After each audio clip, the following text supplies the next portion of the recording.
हाय।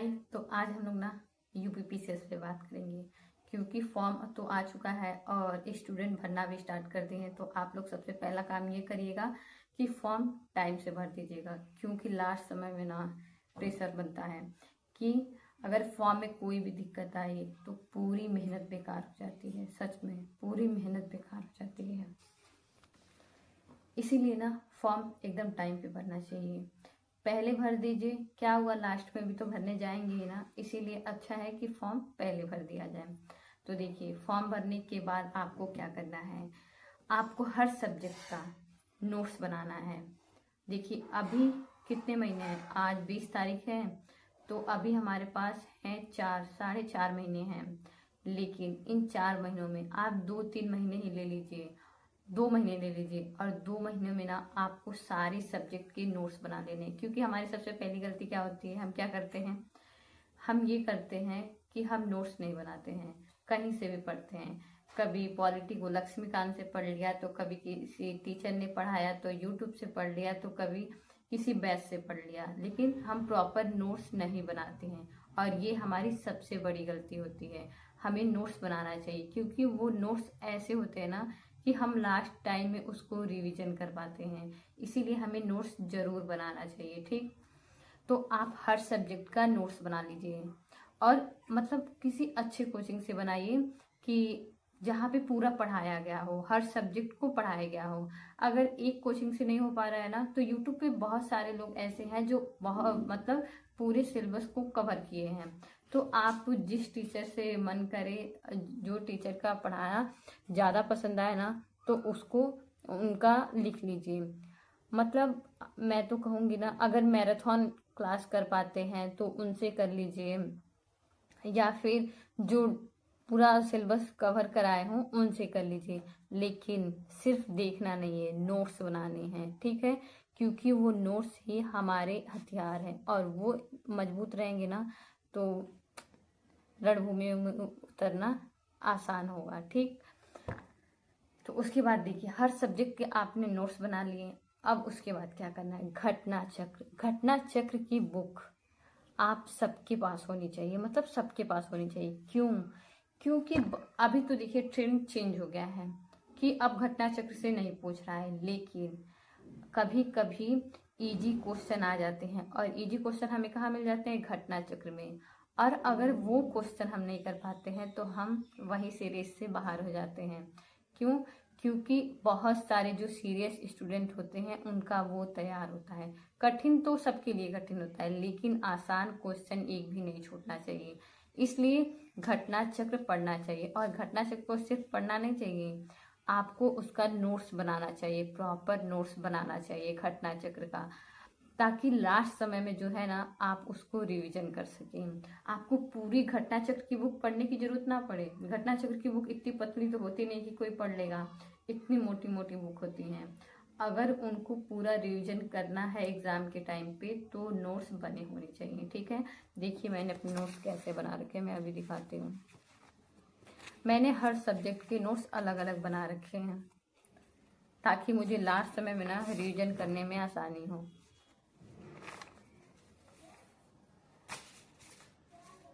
ये देखिए, ये है मेरे, ये पूरे हैं, ये है मेरे यूपी जीके के। यूपी जीके इसमें मैंने पूरा कवर कर रखा है, और ये मैंने यूट्यूब से ही कर रखा है, कहीं और से नहीं। तो इसमें पूरा यूपी जीके है, और मैं दिखाती हूँ अलग अलग सब्जेक्ट का।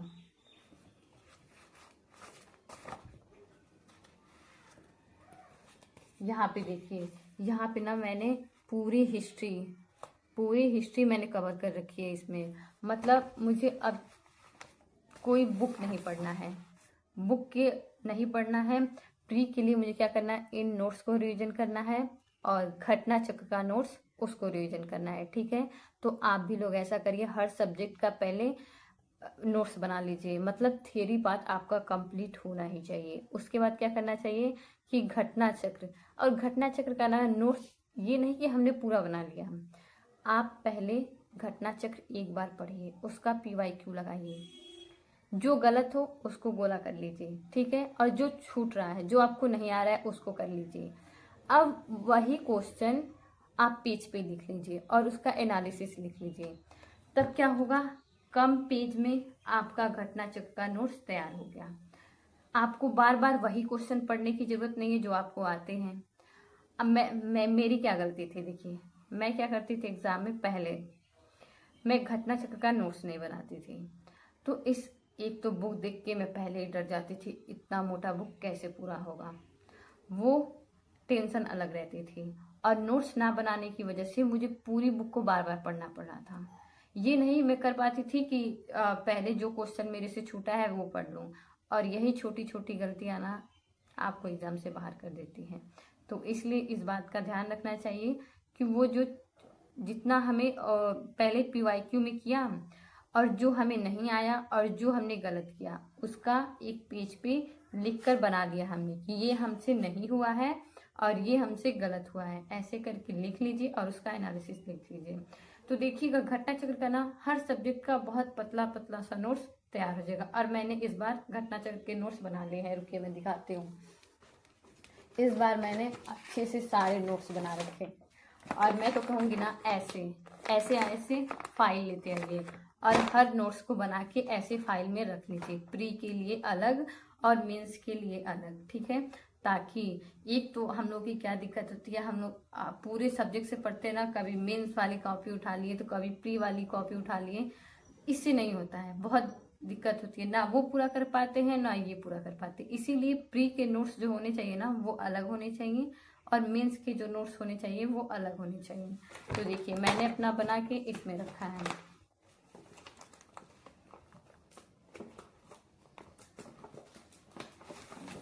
देखिए एक सब्जेक्ट मेरा इसमें है, अलग से रखा है मैंने।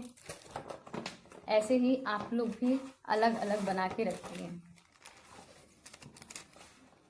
देखिए मैंने रीजनिंग के जो रीजनिंग के मुझे नहीं आता है या थोड़ा बहुत पढ़ने की मुझे ज़रूरत पड़ती है तो वो मैंने यहाँ लिख रखा है और मैंने इसे बहुत अच्छे से बना रखा है। देखिए बहुत ही अच्छे से बनाया है इसे, तो ताकि मुझे ना अब रीजनिंग के लिए पूरा पढ़ने की ज़रूरत नहीं पड़ेगी। ये मैं पढ़ूंगी उससे मुझे कॉन्सेप्ट क्लियर हो जाएगा और मैं सवाल लगा सकती हूँ।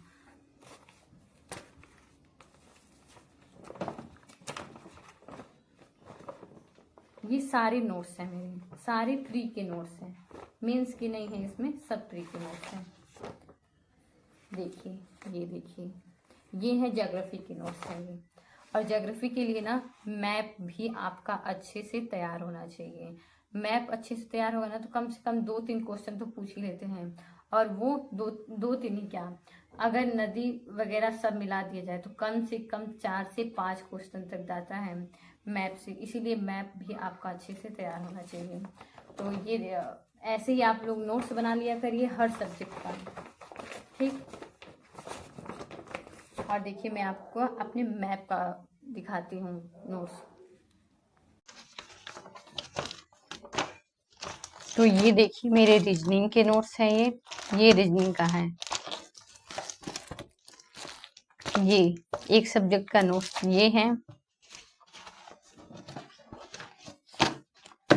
देखिए यूपी जीके का नोट्स ये है और मैंने इसे बहुत ही अच्छे तरीके से बना रखा है। ये यूपी जीके बहुत ही अच्छे से मैंने बना रखा है, मुझे और कहीं से पढ़ने की जरूरत नहीं है यूपी जीके। और मैं आपको दिखाती हूँ अपना मैप का नोट्स। ये नहीं है कि हम सजा धजा कर बनाए, नोट्स ऐसे होने चाहिए कि ताकि आपको समझ में आए, बाकी लोगों को समझ में आए या ना आए। तो देखिए मैंने अपने मैप के नोट्स को कैसे बना रखा है, मतलब सारे पॉइंट ना मैंने इसमें इतने अच्छे से लिख दिए हैं कि मैप के लिए तो मुझे कोई क्लास ही नहीं करनी पड़ती है। देखिए ये देखिए ये है दक्षिण अमेरिका का मैप। तो सबसे पहले मैंने यहाँ पे ना सारे देश की राजधानियां लिखी हैं और मैप बनाया है अच्छे से, और जो देश की राजधानी लिखी है और वहाँ का जो भी प्रसिद्ध चीज था वो मैंने लिख दिया है यहाँ पे, जो एग्जाम में पूछ लेता है, ठीक है। और ये देखिए ये है दक्षिण अमेरिका के जो प्रमुख शहर हैं, पूछ लेता है ना वो, तो उसका भी मैंने अच्छे से बना रखा है। देखिए यहाँ से देखिए, ये देखिए ऐसे ही आप लोग अलग अलग बना के रखेंगे ना तो बहुत ही आसानी होगी रिवीजन करने में। ये देखिए यूरोप का मैप है। ये देखिए किस सागर से कौन कौन से देश लगे हुए हैं ना। ये ऐसे ही आप लोग प्रमुख सागर के अलग अलग पेज पे बना के रख सकते हैं। इससे बहुत ही आसानी होती है, क्योंकि ये क्वेश्चन में पूछ लेता है कि एड्रियाटिक सागर से कितने देश लगे हुए हैं या भूमध्य सागर से कितने देश लगे हुए हैं। ऐसे क्वेश्चन बहुत सारा पूछ लेता है, तो ऐसे अलग अलग बना के रखेंगे तो याद करना आसान होगा, बार बार क्लास नहीं करनी पड़ेगी।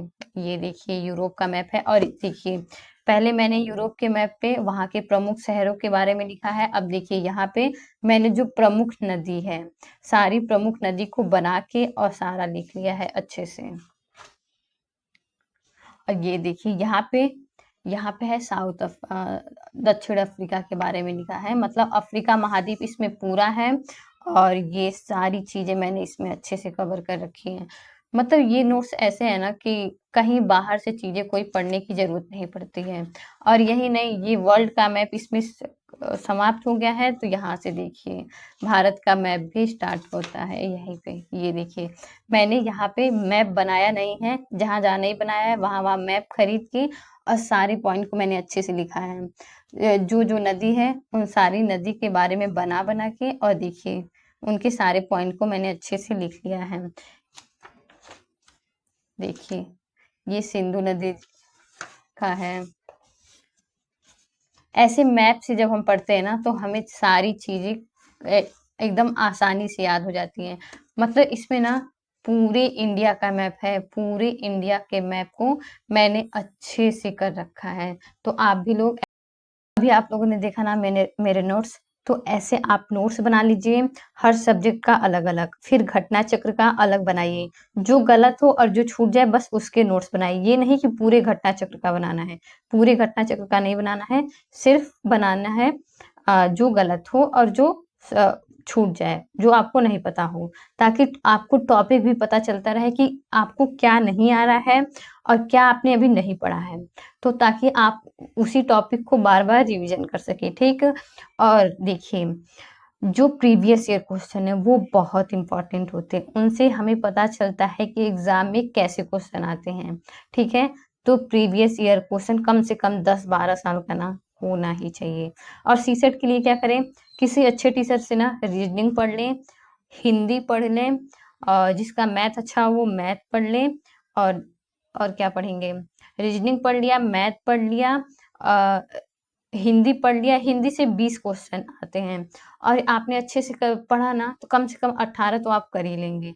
रीजनिंग से भी इतने ही आते हैं तो 18 उसमें से कर लिए, या 15 ही किए, 4-5 मैथ से कर लिए, और जो अंतर वो संप्रेषण से पूछता है 4-5 क्वेश्चन वहां से कर लिए, तो आप आराम से पास कर सकते हैं।